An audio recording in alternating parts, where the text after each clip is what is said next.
is Toby Thomason. I'm the General Manager of Harvest Seasonal Kitchen in downtown McKinney. Thank you for tuning in to our very first podcast. We're going to talk a little bit about beer, why we're brewing beer, why we decided to brew beer, and why we decided to become the first brew pub in downtown McKinney.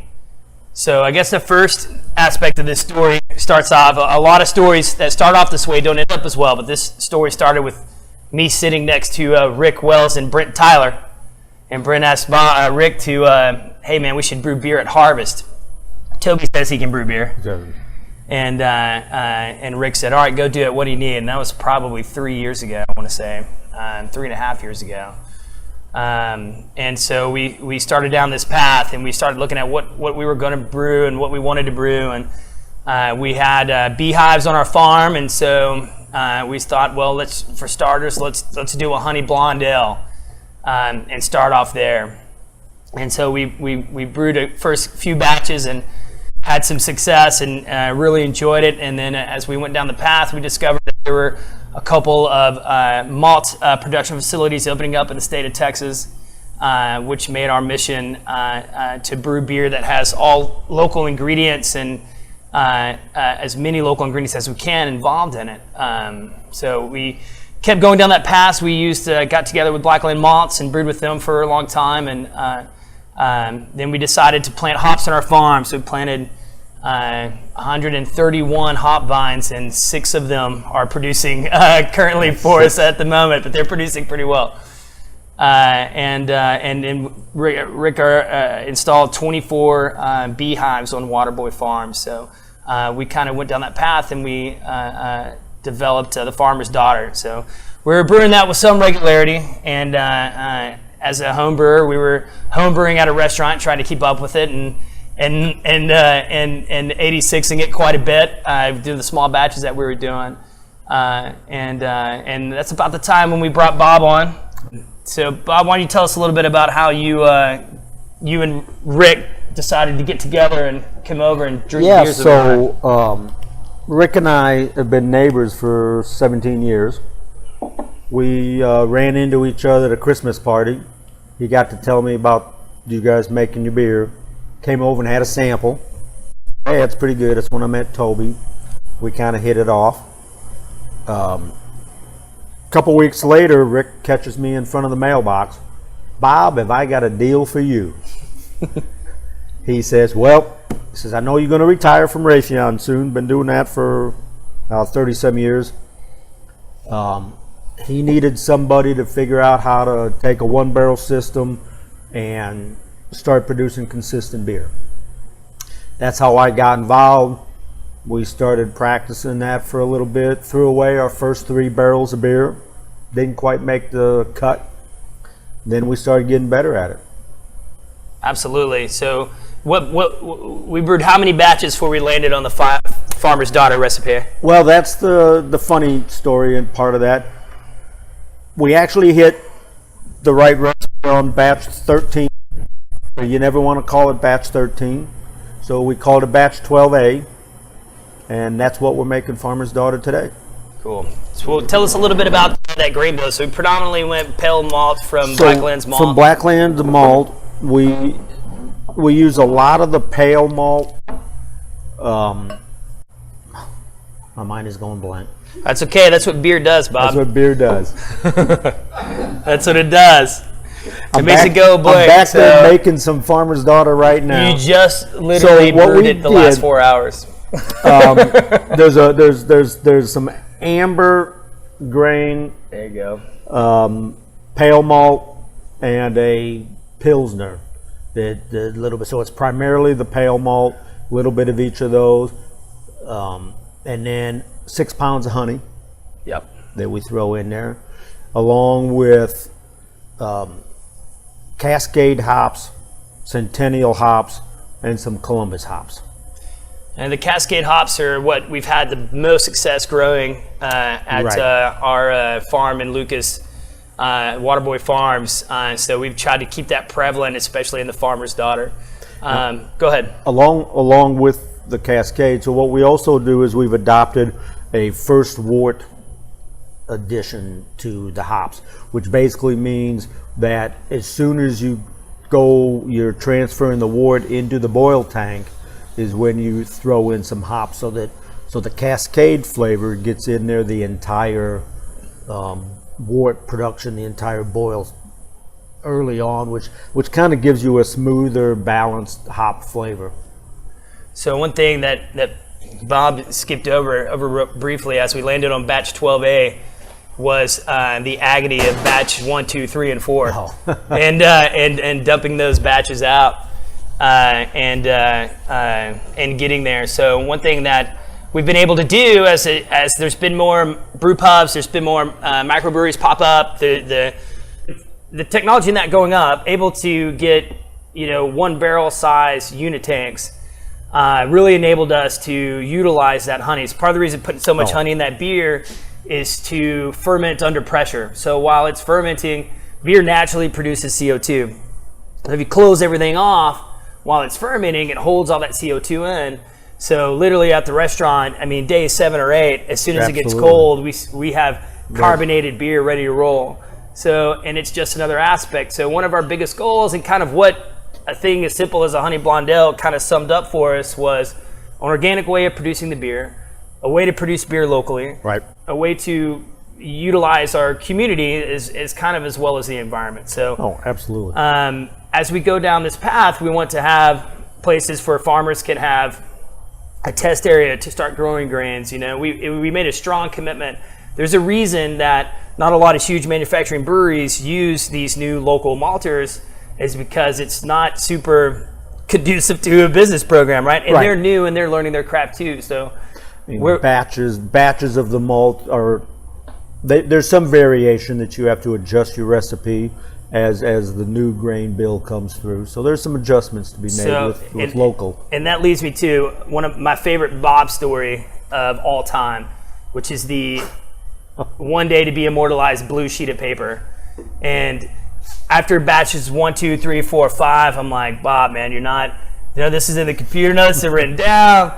Like, what are you doing? I was like, are you using the brewer's calculator?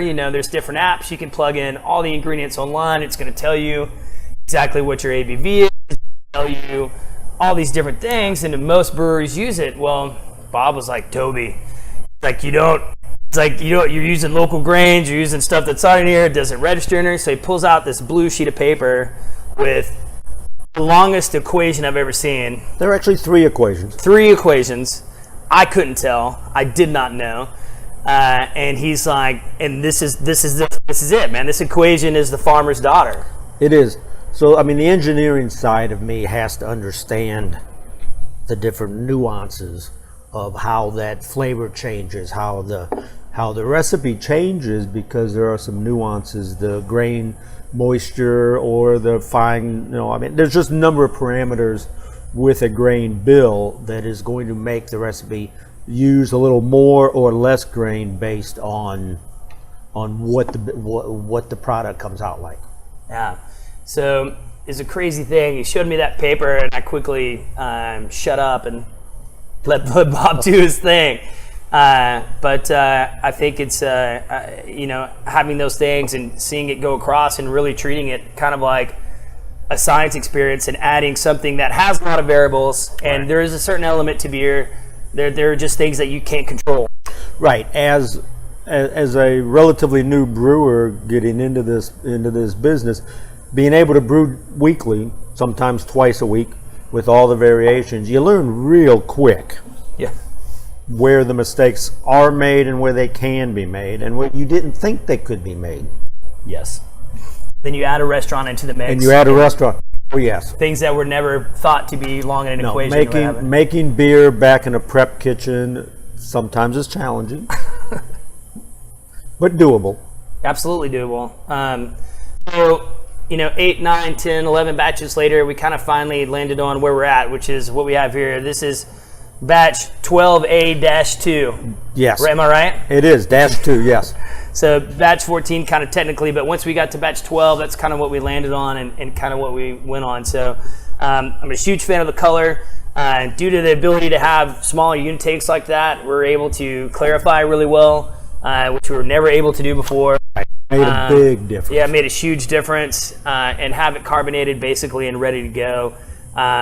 We've had a lot of success with it. A lot of people have really enjoyed it, and I'm a pretty steady IPA drinker. Bob and Same I both. We like everything, that's for sure, but definitely sours, Belgian beers, and then IPAs are kind of my go-to. So I can remember Rick telling me we were going to do a honey blonde ale.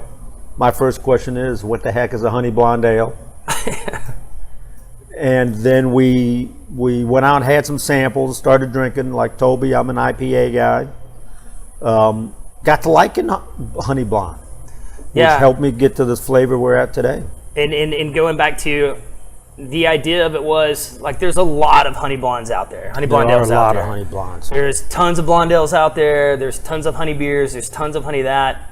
But the one thing I've always believed when it comes to a restaurant, when it comes to making a cocktail, it doesn't have to be overcomplicated. Simple can be really, really good. And I don't by any means, think that any beer brewing is simple.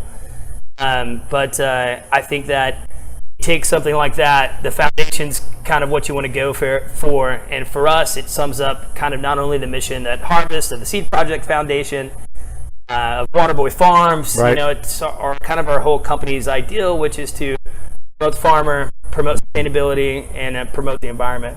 And you're kind of just able to do that. We're able to get good, consistent grain from local malts and local farmers for the purpose of a blonde ale. Absolutely. We're able to get Texas honey in consistently, and then we used our Cascade hops. So we're able to kind of keep that route going. And as we set out, we thought the farmer's daughter was always supposed to change with the seasons a little bit.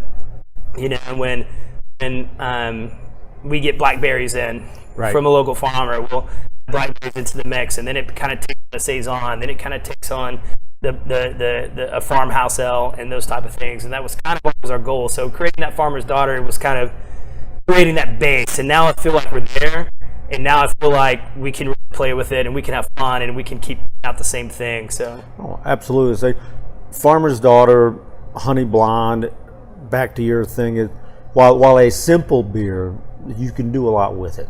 Yeah, absolutely. And with the dynamics that come with some of the local ingredients, you just kind of learn to roll with what you find. Yeah. That's community. That's what beer is supposed to be about. What do you think in your mind tastes different about the farmer's daughter than other honey blonde ales or blonde ales that you've tasted? I think it's the balance, the drinkability. It's got that nice little honey flavor. It's not a lot of honey blondes overpower with the honey. To me, I mean, I don't like sweet beers in general. This one I think is well balanced, drinkable. You can sit down and have it with a local salad, or you could have 3 or 4 of them. Yeah, I agree. As some other brewers would say, it's totally crushable. Right. You can have 5 or 6 totally. Yep. And it's nice, man. I think it's crisp. I think it's refreshing. I think it has a little bit of juiciness to it. It's definitely got some citrus notes in there, just with the grain and the honey. But I really enjoy it, and it's literally the beer I drink every day now. But you always like your own kids, as can be attested in my son's soccer game today, right? He was the best, without a doubt. Always the best. He never left the bench, but he was the best player on the field to me. In a lot of respects, it's very similar to what I do at Raytheon. A lot of the integration, test, development. What you find out is that there are certain things that you don't know. You don't know what you don't know. What you find out, I think, with doing this on a regular basis, equipment breaks. Yeah. You don't know which piece is going to break, and you're in the middle of a batch. You can't throw it down the drain. You got to make it work. So I think one of the big things is you just learn to adapt as you understand the process. I had a great conversation with Chris Lewis at Tups when we first started heading down this, and the good thing about us is that if we get stuck, it's a barrel of beer. Chris has 30 barrels of beer, coming down the pipeline, and he's on the phone with his production facility, and he's like, "This is not coming to temp. I'm about to lose $20,000 in sales. What do I do?" And certainly, man, you learn to adapt, you learn to figure it out, and you learn to go. And just kind of get it done, Yes. and not rely on other things.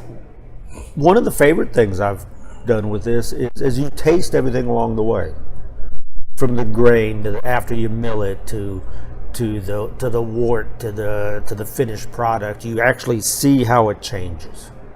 But us being kind of on a small level is the guests get to take that experiment with us. Oh, absolutely. And, you know, there's a part of you that, you know, you don't want the guests to taste an unfinished product, but they're able to walk right over in front of our kitchen where our unit takes are. We can pour something straight out there. It can be like, this is day 3, primary fermentation, 71 degrees. It's totally flat. It's not going to taste anything like this in a couple of days. But I think that people that really have an interest in beer that way appreciate that insight.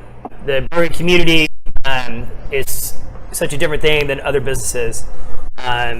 You know, the fact that Franconia have been supportive of us, doing collaborations with us, and been a great help to us. You know, the guys at Tufts have a huge help to us and helping us along the way. And it's certainly competitive, but it's also a community in and of itself. It is very much, and I'm having fun starting to plug myself into that. You know, talking about Chris over there at Tufts. There's been several phone calls in the middle of a batch. I'm like, dude, what do I do? Yeah.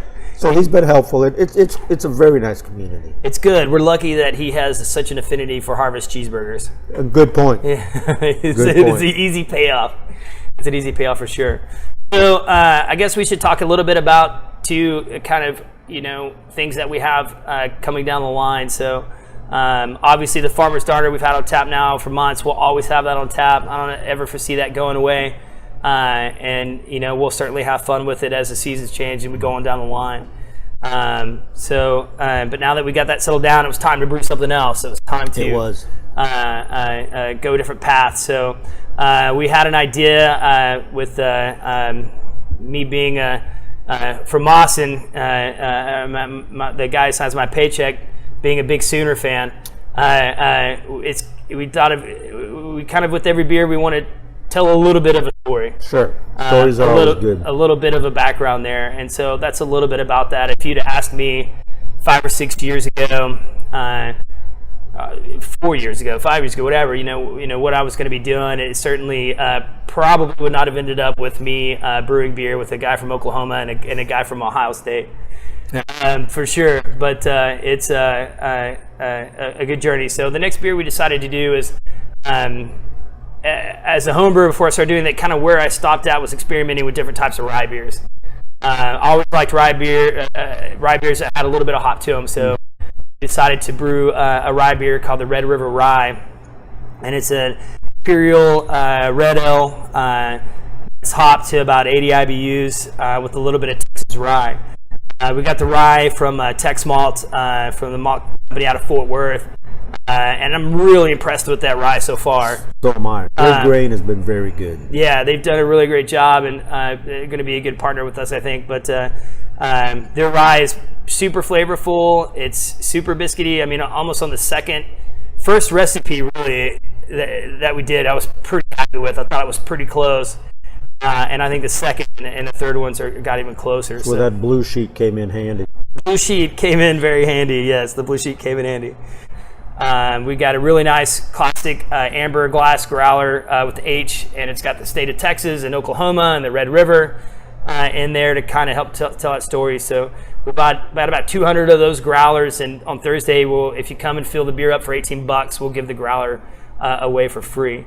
But the Red River Rye, and to be quite honest, my whole idea for it was just kind of like what I want to drink while I'm walking around the state fair, getting ready to watch football, and all those things. And I think you achieved that pretty well. So why don't you talk to us a little bit about that recipe and how you kind of landed on that? Well, that's another. If you can remember. I can remember. I know. I'm getting a little older. Don't remember things like I used to. The Red River, I'd never messed with rye. Never drank too many rye beers.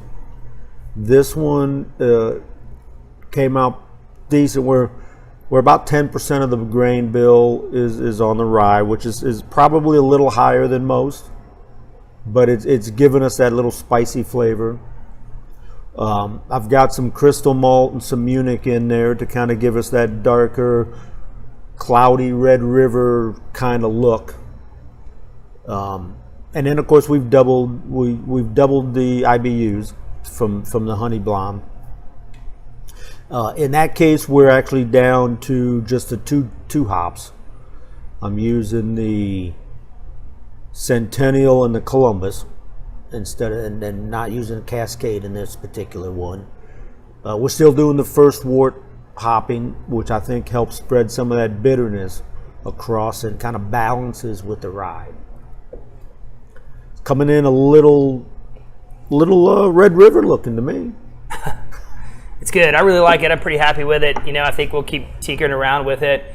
And I think that's an interesting thing about how we're doing it, with kind of a lot of humility there towards the guests and just kind of, hey man, take this journey with us. This is where we're going to go. Absolutely. And I think it drives home that community aspect a little bit, and is that it's a journey that Tex Malt, Black Lens Malt, absolutely, Harvest, the beer community, and you and I are taking along with everybody. The biggest craze now, as we've seen, is even at our bar here at Harvest, we can't keep the Tupps double dry hopped in stock. So the hazy IPA is super crazy right now. I almost feel like it's like IPAs like less grass into it is. IPAs have gotten so bitter, so over the top. I think a lot, if you can ratchet down the alcohol and add the flavor, which is what we're hoping to get more into, where we get the flavor comes through and it's balanced as opposed to the bitterness. Yeah, I think so. I think that when you go to other parts of the world, you don't find a lot of beers in the UK over 5%. You do not. A lot of them are 3.5% and 4%. And we were talking about this earlier, and I was like, the great thing about that is that means you get to have beer at breakfast and throughout the rest of the day.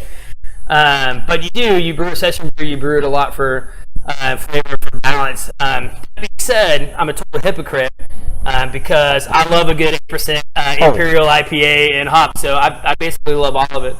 The other thing that you're seeing, obviously more and more, it's new to the United States, it's not new to the rest of the world. It's certainly a style of beer that I'm very passionate about, which is kind of the sour beer, and how that happens kind of naturally. The barrels behind us were our intent to find a base malt and a base brew, let it ferment spontaneously, put it in a barrel, let it sit, and use all local yeast, local grains, local everything, and see what that beer kind of tastes like. Sour beer is something you've introduced me to. I don't even like Skittles that are sour. My daughter always loved those things. I'm like, no way. But the sour beers that you've introduced me to, they're actually some pretty darn good sour beers. I think they're really good when they're done right, and there's several ways that you can achieve it. But I think the great thing about everything that's being introduced, consumers as a whole, be it with cocktails, with beer or whatever, their palates are moving more towards bitter. Right. When you go to a cocktail bar now, you're seeing more Amaros, you're seeing more, Old Fashioned, you see Campari and things, Aperol and things, which 10 years ago, someplace were using them. 2 years ago, they were doing that in McKinney or Dallas or, even Austin where I was at. No, but the bitterness aspect started where it was bitter at the end of the drink. Yeah. And I think they've gotten away from that bitterness. They've just kind of gone over the top. Now they're saying, hey, let's let that bitterness come through the whole drink. Yeah, I think it's anything. I still, there's obviously been a lot of great breweries in Texas for a long time, but obviously a lot of those going through a massive boom in the last few years, and will continue to do so. But it's really a young community. I feel like when you look at what's kind of been out there in the market, what people will drink. We'll always have a honey blonde ale.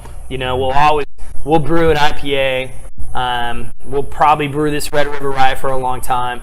But certainly my passion is to do a natural sour. And I think that's kind of our goal. I think that as we go down this path, once we get to that, and it'll take us years, I think, to get there, to do it a certain way. And, my whole question was, we took a beaker of wort, and we took it to our farm, and we set it there in the spring in a little beaker with some cheesecloth, and it fermented spontaneously. So then we had a barrel of yeast from our farm. So then we went upstairs to our old brew house, i.e. somewhat illegal stock pot and kettle, and added that yeast to ferment into the beer, and you could have the exact same ingredients we had here, and it was just something completely different. So we could literally do an entire podcast on saisons, sours, and farmhouse, and just Belgian brewing in general, which is like I said earlier, is kind of essentially our end goal, to brew beers in the Belgian tradition, our local ingredients and local farmers. So saison, which is literally the term for season, started off in the French-speaking part of Belgium, where the Belgian farmers would hire workers. And so what they would do is they would brew with whatever they had in season in the early spring. Anything they had, whether it was sage, whether it was a type of fruit, whether it was whatever, they would brew with whatever they had. The grain that they had just picked. Yeah, exactly. It generally involves some sort, a very predominant unmalted wheat, and Pilsner malt, they would brew the beers, ferment them, bottle them, and they would bottle condition them throughout the entire summer into the early fall, and that's how they would pay their workers on the farm, was with these bottle conditioned beers. I want a job like that. I don't know. Those guys worked pretty hard with very little technology. I like how we have it now, which is where we just get to drink the beer and not have to work so hard, which is how we've achieved such fabulous bodies. I'm excited to begin to get to the point that we can start doing other things with yeast. It's really an important component that we're keeping simple right now. Exactly. And I think that's part of the journey and part of the process. Dennis would tell you, why would you introduce the Ebola virus into your brewery? And he asked me, have you ever had a dairy farmer give you sour milk? And then my response obviously was, yes, it's called sour cream. It's totally badass on street tacos. So we got the Red River Rye. We're releasing that with our growlers next week. Towards the end of the year, we have another exciting beer that we've brewed once before, but it's been a while and it went off really well. But we're doing an old-fashioned porter. It's called Old Leathercoat. Old Leathercoat was the name given to James Webb Throckmorton by the local Indians because he always had a brown leather coat on. His statues outside of Harvest on the Square. And we just thought it was a cool name. And the idea is to brew a heavy ABV beer that had the same flavor notes as an old-fashioned cocktail. We're going to brew a porter with orange peel, Luxardo cherry, age it on whiskey barrels, and hopefully it's going to come out really nice, and I think that it will. So yeah, that's going to be another challenge. I've got that other recipe. I've got ideas bouncing around the back of my head. Starting to pull out the blue sheets. It's hard to pull out the blue sheets, and I'm never going. You're never going to have it as easy as a honey blonde again. Yeah, I know. So, but it's a challenge. It'll be fun. Cheers. Cheers, buddy. I didn't mean to say buddy. At least I didn't say It's actually Bob. Bob.